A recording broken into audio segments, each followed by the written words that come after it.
ओम नमः सिद्धेभ्यः।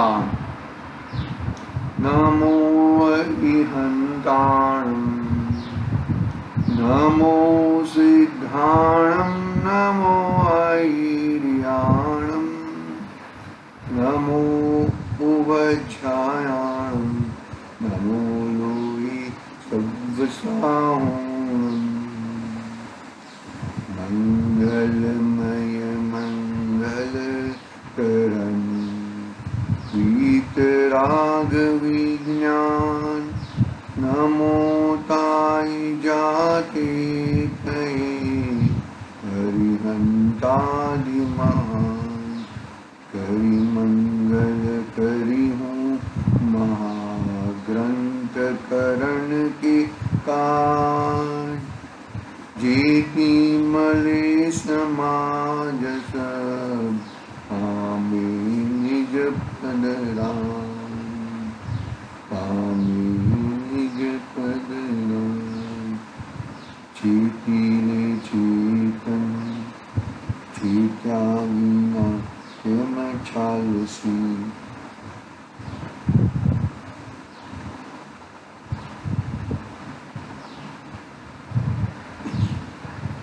मोक्ष मार्ग प्रकाशक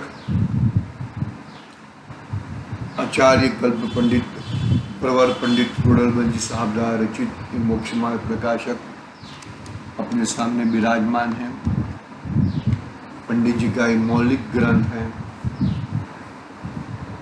अपना प्रकरण ये चल रहा था कि क्या चल रहा था कि ग्रंथ की प्रामाणिकता और आगम परंपरा। क्या चल रहा था? ग्रंथ की प्रामाणिकता और आगम परंपरा, वो हमने पढ़ा था।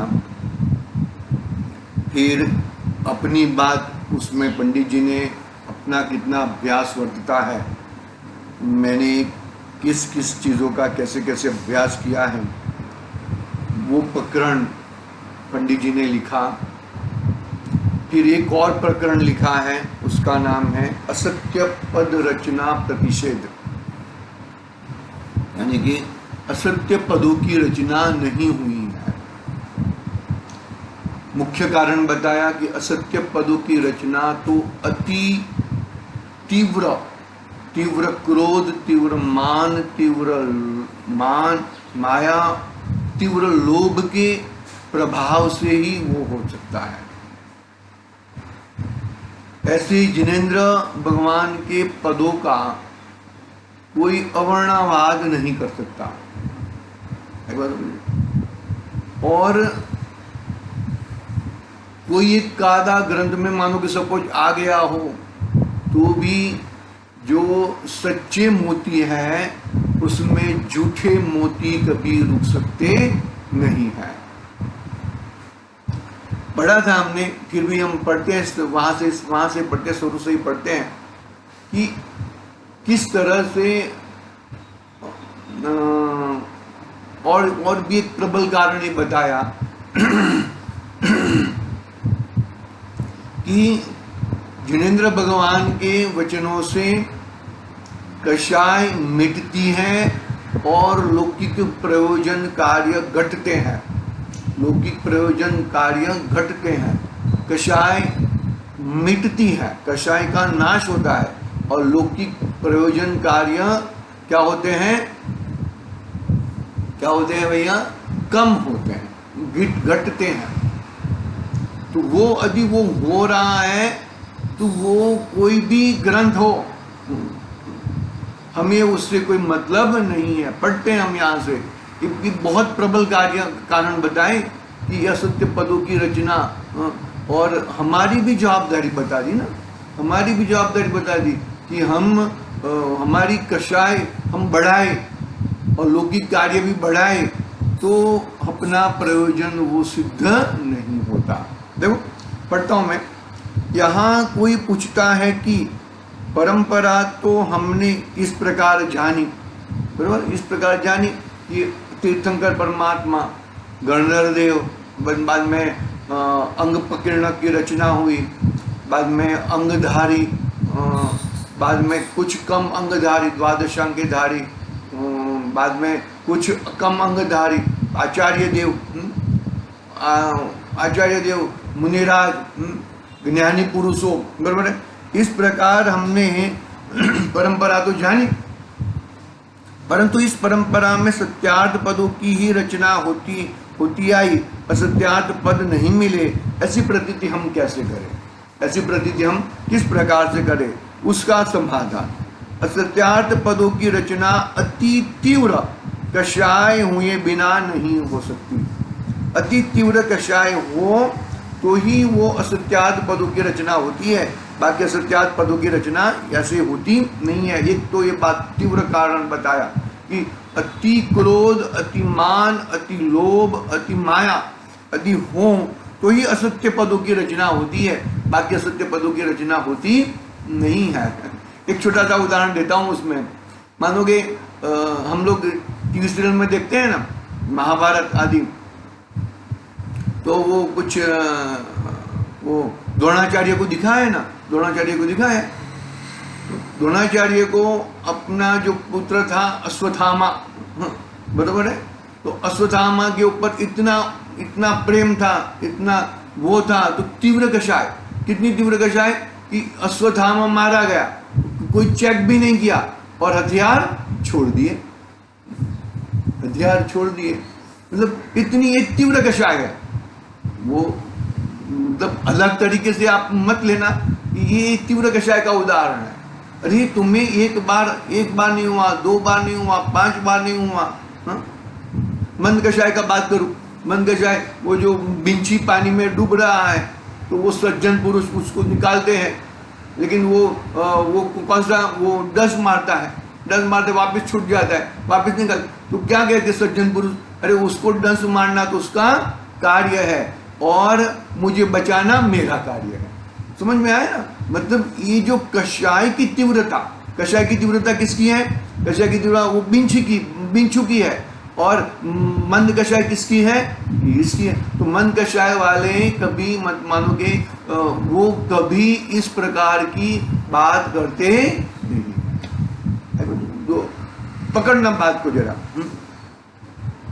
ऐसी प्रतीति हमें कैसे हो, हाँ, उसका समाधान। हाँ, बरोबर, तीव्र कषाय, क्योंकि जिस सत्य रचना से परंपरा अनेक जीवों का महाबुरा हो और स्वयं को ऐसी हिंसा के फल रूप नरक निगोदों में गमन करना पड़े, ऐसा महाविपरीत कार्य तो क्रोध, मान, माया, लोभ अत्यंत तीव्र होने पर ही होता है। जैन धर्म में तो ऐसा कषायवान होता नहीं है, जैन धर्म में ऐसा कोई कषायवान होता नहीं है। तो कषायवान होता है तो भाई वो गड़बड़ वाला है, बरोबर है। ये पैराग्राफ पढ़ा था, वो नीचे वाला भी पैराग्राफ शायद पढ़ा था हमने, देखो पढ़ते हैं। प्रथम मूल उपदेश, देखो अभी वापिस देते हैं। प्रथम मूल उपदेश दाता तो तीर्थंकर केवली है, सो तो सर्वथा मोह के नाश से सर्व कषायो रहित ही है।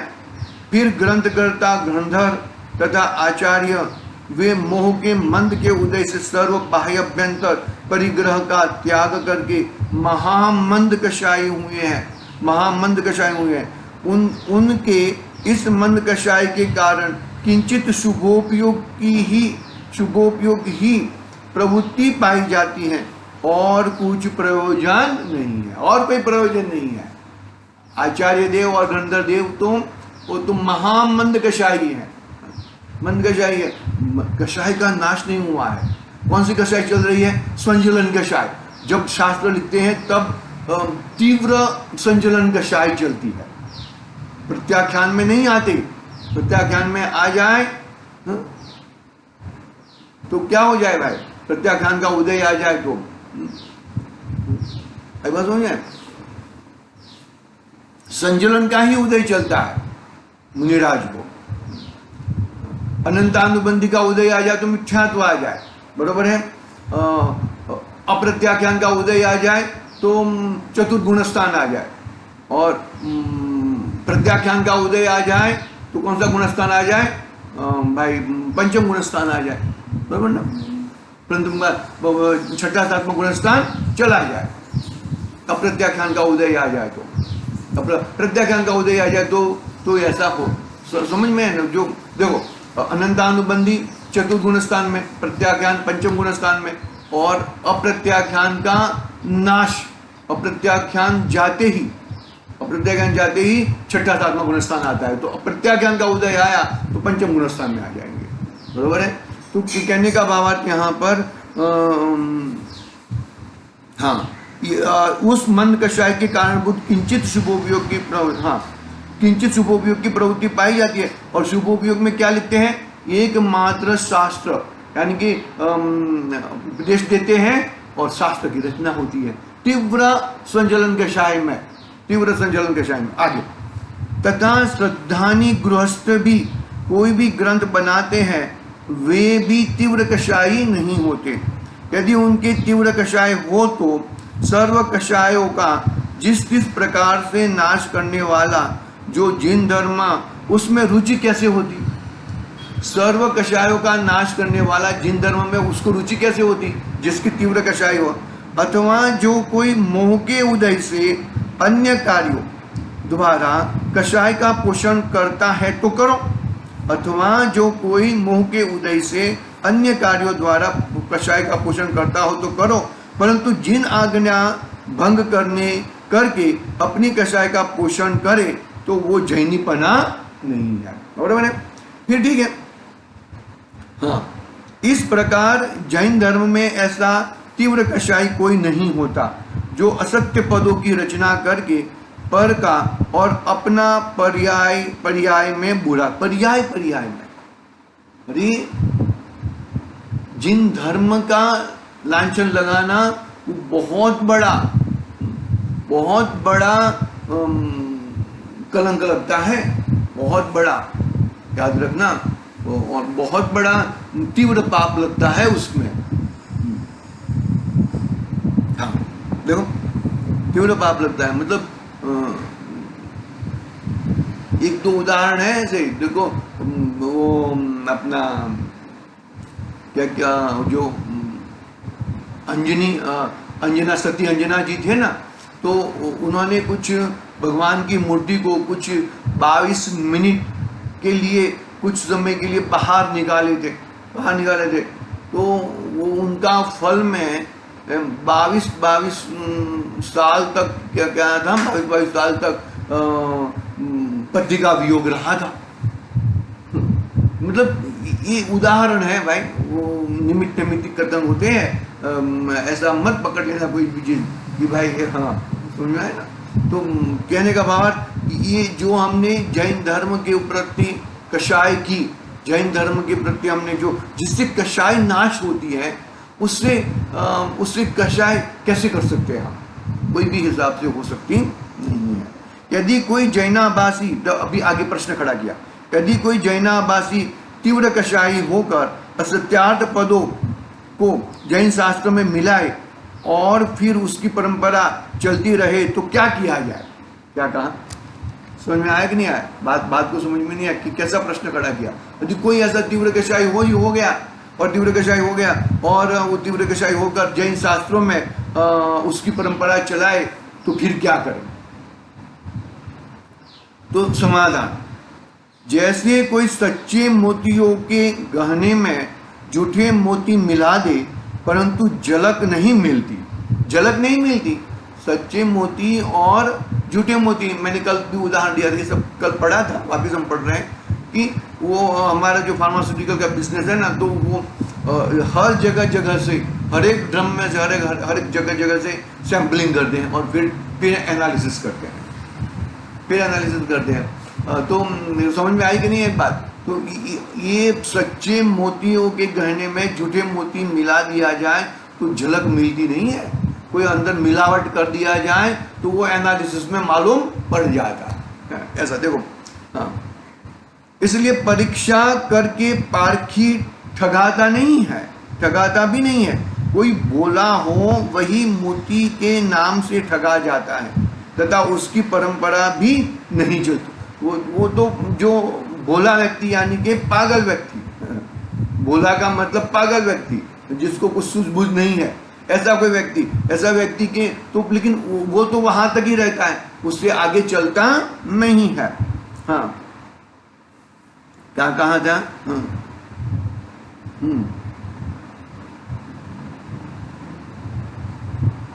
कोई बोला हो वह मोती के नाम से ठगा जाता है तथा उसकी परंपरा भी नहीं चलती।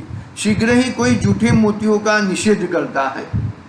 उसी प्रकार कोई सत्यार्थ पदों के समूह में जैन शास्त्रों में असत्यार्थ पद मिलाए, परंतु जैन शास्त्रों के पदों में तो कषाय मिटने का तथा लौकिक कार्य घटाने का प्रयोजन है। क्या कहा? जैन असत्यार्थ पद मिलाए, परंतु जैन शास्त्रों में तो जैन शास्त्रों के पदों में तो कषाय मिटाने का तथा लौकिक कार्य घटाने का ही प्रयोजन है। उस पापी ने जो असत्यार्थ पद मिलाए हैं, देखो जैन शास्त्र की जैनिज्म ऐसा धर्म है कि जिससे कषाय घटती है और लौकिक कार्य भी, कषाय मिटती है और लौकिक कार्य डे बाय डे घटते हैं, कम होते हैं। आई बात समझ में? लौकिक कार्य बढ़ते हो और कषाय तीव्र होती हो, वो जैन शासन जैनियों का कार्य ही नहीं है। वो हकीकत में जैन कहलाते भी नहीं है। अपनी कषाय मिटनी चाहिए, कषाय मिटनी चाहिए, ये याद रख लेना सिंबल। कषाय मिटनी चाहिए और लौकिक कार्य घटने चाहिए। तो जो सत्यार्थ पदों से ही बनता है, सत्यार्थ पदों से ही बनता है, असत्यार्थ पदों से नहीं बनेगा। मानोगे किसी का ये शास्त्र प्रवचन पढ़ के किसी का तीव्र क्रोध आ जाता है तो वो उसकी खुद की भूल है। ये जिन शासन की जिनवाणी की कोई भूल नहीं है। कोई ऐसा है ना, कोई भाई ये करके आए तो इसकी खुद की भूल है, उसके स्वयं की खुद की भूल है भैया वो, और किसी की भूल नहीं है। देखो क्या कहते हैं यहाँ पर आचार्य पंडित जी क्या कहते हैं कि कषाय मिटाने का और लौकिक कार्य घटाने का प्रयोजन है, और इस पापी ने जो असत्यार्थ पद मिलाए हैं उनमें कषाय का पोषण करने का तथा लौकिक कार्य साधने का प्रयोजन है। उसने ये जो सत्यार्थ पद मिलाए, असत्यार्थ पद मिलाए हैं, इससे तो कषाय भड़कती है, कषाय भड़कती है और लौकिक कार्य और बढ़ते हैं। तो भाई वो कार्य मेरा नहीं है। ये चीज देखो, मानो कि हम कोई प्रोग्राम कर रहे हैं, तो कोई प्रोग्राम कर रहे हैं तो कोई बोलते हैं ऐसा, अरे ये भी करो, वो भी करो, वो भी करो। ठीक है, एक दो कार्य ले भी लेते हैं, लेकिन जो जिसने सत्यार्थ पदों का अवलोकन किया है, सत्यार्थ पदों जिसने बिठाए हैं मगज में, वो उसको कषाय होती नहीं है, और वो शायद एकादा भी हो जाए तो उससे अपना प्रयोजन, मतलब अपना क्या कहते हैं, देखो वो लौकिक कार्य बढ़ाते नहीं है। शायद करना पड़े तो क्या करते हैं कि ठीक है कर देते हैं करके, इस प्रकार से वो करते हैं, बाकी अन्यथा वो करते नहीं हैं। देखो हाँ उन असत्यार्थ उस पापी ने जो असत्यार्थ पद मिलाए हैं उनमें कषाय का पोषण करने का और लौकिक कार्य साधने का प्रयोजन है, उस प्रकार प्रयोजन नहीं मिलता। मतलब अरे ये जिनवाणी में तो कषाय मिटाने की बात कही है और ये जिनवाणी में कषाय बढ़ाने की बात की है, तो ये जैन शास्त्र हो सकता नहीं है। जिसमें कषाय बढ़े, लौकिक कार्य बढ़े, तो वो उससे वो जैन शास्त्र वो शस्त्र हो जाता है वो होता नहीं है, तो वो ऑटोमेटिक मालूम पड़ जाता है, ऑटोमेटिक मालूम पड़ जाता है। इस प्रकार प्रयोजन नहीं मिलता, इसीलिए परीक्षा करके ज्ञानी ठगाता नहीं, ज्ञानी कभी ठगाता नहीं, बोला आदमी ठगा जाए तो ठगा जाए। कोई मूर्ख हो वही जैन शास्त्र के नाम से ठगा जाता है तथा उसकी परंपरा भी नहीं चलती। शीघ्र ही कोई उन असत्यार्थ पदों का निषेध करता है, शीघ्र ही उन असत्यार्थ पदों का निषेध करता है। कौन निषेध करता है? कि जो ज्ञानी है वो, भाई ये यहाँ पर गलत है।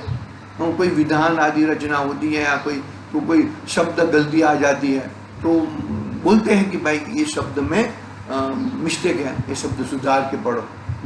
इस तरह होता है। यहाँ तक हमने कल पढ़ा था, थोड़ा रिवीजन हुआ है, लेकिन बहुत महत्वपूर्ण सब्जेक्ट था, इसके लिए हमने रिवीजन किया। अभी आगे दूसरी बात यह कहते हैं, यह है कि ऐसे तीव्र कषायी जैनाभासी यहाँ इस निष्कृष्ट काल में ही होते हैं। इस ऐसे निष्कृष्ट काल में ही ऐसे होते हैं। क्या कहा, वो है ना अकलंक निकलंक की कहानी में है ना, वो बौद्ध गुरु ने वो कथनचित शब्द के कारण से यहाँ पे कोई जैनी है मालूम पड़ गया। आई बात समझ में, यहाँ पे कोई जैनी अंदर अपने एक कुल में यहाँ पे पढ़ने के लिए आया है, मालूम पड़ गया था उनको कि ये कथनचित शब्द जो डाला तो वो जैनी ही हो सकता है। मतलब वो बौद्ध गुरुओं को भी मालूम था, लेकिन वो जैन के ऊपर क्या करना चाहते थे, जैन का पटाखा निकालना चाहते थे। ऐसा थोड़ी निकलता है भैया, इस प्रकार से कभी निकलता नहीं है। बहुत ही समझदारी पूर्वक सब ऐसा होता है। हाँ देखो यहाँ पर क्या कहा आगे। हाँ, ऐसी तीव्र कसाई जैनाभास में यहाँ इस निकृष्ट काल में ही होते हैं। उत्कृष्ट क्षेत्र काल में बहुत है, उनमें से तो ऐसे होते नहीं हैं। इसलिए जैन शास्त्रों में असत्यार्थ पदों की परंपरा नहीं चलती, ऐसा निश्चय करना। पुनश्च आगे कहते हैं, कषायों से पुनश्च वह कहे कि कषायों से असत्यार्थ पद न मिलाए, परंतु ग्रंथ करने वालों को क्षयोक्षम ज्ञान है, इसलिए कोई अन्यथा अर्थभाषित हो उससे असत्यार्थ पद मिलाए, उसकी तो परंपरा चले तो समाधान। मूल ग्रंथ करता तो घनधर देव हैं, वे स्वयं चार ज्ञान के धारक हैं और साक्षात केवली भगवान का दिव्य ध्वनि उपदेश सुनते हैं। उससे सातिशय से सत्यार्थ ही भाषित होता है और उसी के अनुसार ग्रंथ बनाते हैं। क्या उदाहरण दिया कि भाई किसी का ज्ञान कम है, क्षौक्षम कम है, और उसने वो पदों का गलत मीनिंग करके गलत अर्थ निकाल दिया, तो वो तो गलत हो जाएगा ना। जो यहाँ पे वो घनधर देव चार ज्ञान के धारी होते हैं और आचार्य श्री भी चार ज्ञान के धारी मनोप्रिय ज्ञान तक होते हैं। इसे अतिशय से सत्यार्थ भी भाषित होता है और उसी के अनुसार ग्रंथ बनते हैं। मतलब घनधर देव चार ज्ञान के धारी होते हैं और उनका अतिशय से सत्यार्थ ही भाषित होता है, उनको कभी गलत होता नहीं, क्योंकि देखो मोह हट गया है एक बात, और अवधि ज्ञान भी है और मनोपरि ज्ञान भी है, चार ज्ञान के धारी हैं। तो वो और मतलब उसमें कभी असत्यार्थ पद कभी भाषित होते नहीं है, उसी के अनुसार ग्रंथ बनते हैं। इसलिए इन ग्रंथों में असत्यार्थ पद कैसे गूंथे जाए। तथा अन्य आचार्यादिक भी ग्रंथ बनाते हैं, वे भी अथायोग्य सम्यक ज्ञान के धारक हैं और वे मूल ग्रंथों की परंपरा से ग्रंथ बनाते हैं। बराबर है यहाँ तक बात। दूसरी बात यह है कि जिन पदों का स्वयं ज्ञान न हो उनकी तो वे रचना करते नहीं, और जिन पदों का ज्ञान हो उन्हें सम्यक ज्ञान प्रमाण से ठीक गूंथते हैं। इसीलिए प्रथम तो ऐसे सावधानी में असत्यार्थ पद गूंथे जाते नहीं है। क्या कहा, अथायोग्य सम्यक ज्ञान के धारी होते हैं और ज्ञान न हो, जिन पदों का ज्ञान न हो वो उनकी रचना ही नहीं करते, और जिन पदों का ज्ञान हो उसे सम्यक ज्ञान प्रमाण से ठीक से गूंथते हैं। इसलिए प्रथम तो ऐसे सावधानी में असत्यार्थ पद गूंथे जाते नहीं है। सावधानी रही तब वहाँ पे असत्यार्थ पद कभी गूंथे जाते ही नहीं है। कदाचित स्वयं को पूर्व ग्रंथों के पदों का अर्थ अन्यथा भी अन्यथा ही भाषित हो तथा अपनी प्रमाणता भी उसी प्रकार आ जाए तो उसका कुछ सारा वश नहीं है। क्या कहा? कदाचित स्वयं को पूर्व ग्रंथों के पदों का अर्थ अन्यथा ही भाषित हो तथा अपनी प्रमाणता से में भी उस प्रकार आ जाए तो उसका कुछ सारा वश नहीं है, परंतु ऐसा किसी को ही भाषित होता है, सब ही को तो नहीं। किसी को एक आधा व्यक्ति को हो सकता है ऐसा करते हैं ना। देखो वो छपटिया दुकान चला तो छपटिया दुकान में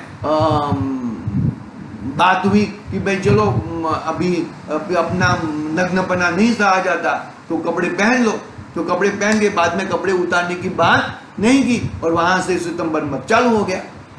आई की बात आएगी, सब बातें आने वाली है।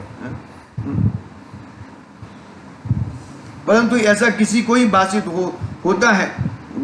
जब छपनिया दुकान चला गया तब वापिस नग्न अवस्था में आ जाना चाहिए, लेकिन वो अनग्न अवस्था में आए नहीं। बहुत छपनिया दुकान की बात कर रहे हैं ना वो वहां पे। इसलिए जिन्हें सत्यार्थ भाषित हुआ वे उसका निषेध करके परंपरा नहीं चलते देते हैं। हाँ, पुनश्च इतना जानना कि जिनको अन्यथा जानने से जीव का बुरा हो, ऐसे देव गुरु धर्मादिक का जीव अजीवदि का तत्वों को तो श्रद्धानी जैनी अन्यथा जानते ही नहीं, उनका तो जैन शास्त्रों में प्रसिद्ध कथन है। और जिनको भ्रम से अन्यथा जाने पर भी जिन आज्ञा मानने से जीव का बुरा न हो, ऐसे कोई सूक्ष्म अर्थ है। उनमें से किसी को कोई अन्यथा प्रमाणता लाए तो भी उसका विशेष दोष नहीं है। कोई अन्यथा प्रमाणता लाए तो उसकी मिस्टेक है और कोई मिस्टेक ज्यादा नहीं है। घुमटसार में जीवकांड में कहा है कि सम्मायेथि जीवो उव इत्थम पवयणम तु सदहदि असब्भावम अजानमानो गुरुण योगा। सम्यक दृष्टि जीव उपदेशित सत्य वचन का श्रद्धान करता है और अजानमान गुरु के नियोग से असत्य का भी श्रद्धान करता है, ऐसा कहा है। क्या कहा? सम्यक दृष्टि जीव उपदेशित सत्य वचन का श्रद्धान करता है और अजानमान गुरु के नियोग से असत्य का भी श्रद्धान करता है, ऐसा कहा है। पुनश्च हमें भी विशेष ज्ञान नहीं है और जिन आज्ञा भंग करने का बहुत भय है, परंतु इसी विचार के बल से ग्रंथ करने का साहस करते हैं। इसलिए इस ग्रंथ में जैसा पूर्व ग्रंथों में वर्णन है वैसा ही वर्णन करेंगे, अथवा कहीं पूर्व ग्रंथों में सामान्य गुट वर्णन था उसका विशेष प्रकट करके वर्णन यहाँ करेंगे। सो इस प्रकार वर्णन करने में तो बहुत सावधानी रखूंगा। सावधानी करने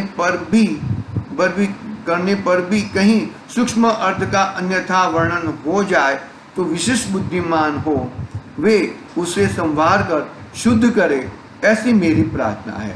इस प्रकार शास्त्र करने का निश्चय किया है। पंडित जी ने अपनी लघुता बताई है और इस प्रकार शास्त्र रचने का प्रयास किया है, शास्त्र की रचना की है। बहुत ही सुंदर प्रकरण है। हम कल देखेंगे, थोड़ा बहुत रह गया और फिर आगे का प्रकरण प्रारंभ करेंगे। आगे ओम नमः सिद्धे निज निज